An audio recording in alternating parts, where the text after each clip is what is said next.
In 40 years, it will jump from 3.9, so that was data pulled from 2010, to 10.2%, and those are over 80. So if you just look at the situations dealt with by 65-year-olds versus those dealt with by 80-year-olds, they really get more severe. When you look at the elderly needs, many things come up, but the biggest ones where they have accessibility issues. There's reduced mobility. There's a lot of eyesight issues. Many things come into play. And the biggest thing that we wanted to focus on as a design group was the social aspect of things. Loneliness is a huge factor for elderly citizens. They just really need a support network around them in a community like you guys presented for us that very first week. And we also just wanted to be a way to point them in the right direction with resources. I think elderly people, the assistance is there for them, but the elderly people don't know how to reach that. So with this bus, we could access that situation. And these are just a few points about the bus. Put a cutoff point at 65 plus, because I think if it went to 60, it would have been too much of a wide range. It needs to be a mobile community center, so it's going to go around and parking places and set up where, the hot spots for where elderly people usually are. And also, it's going to have activities which are going to attract elderly people and keep them engaged in it. These are some of the activities we thought of. So it serves as a cafe, and it can also have activities such as films, crafts, languages, art, a book club, a food market, and game nights where you play bingo or cards. Also lectures, which we thought was more about helping people.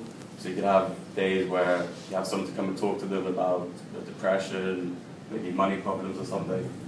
And dinner or and these are some key physical features that we need, because obviously the main issue would be accessibility.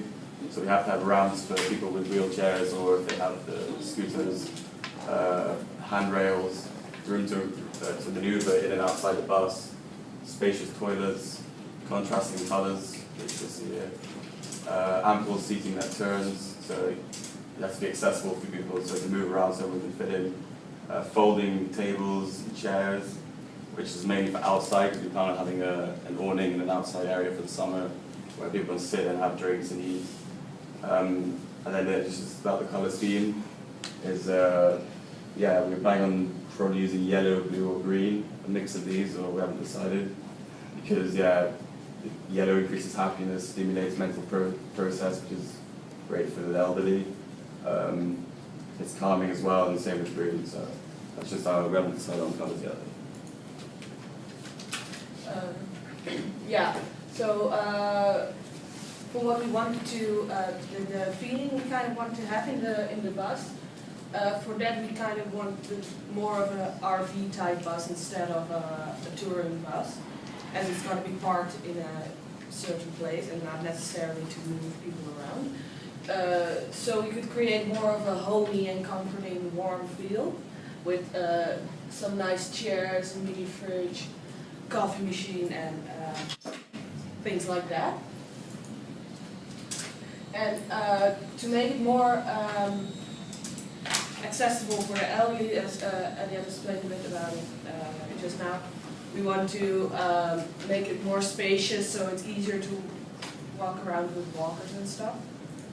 And here we have a first draft of how we want to make it. So actually, obviously we want to turn it because older people might have some problems with that every now and then. And we wanted to make a lot of seating area because it's not easy to stand up all the time. And also, nice detail, we wanted to make some tables that could be folded up so it's easier to sit down first. This is our presentation. What kind of feedback do you have for us right off the bat? You see that, does our vision come across clear enough for you guys, or? Your logo and stuff's really nice, but who did you spoke to? What was that? Who did you spoke to? We spoke to, we don't have I think it's called primary research. We haven't, it was hard to contact the elderly because not very many elderly homes exist in the Netherlands anymore.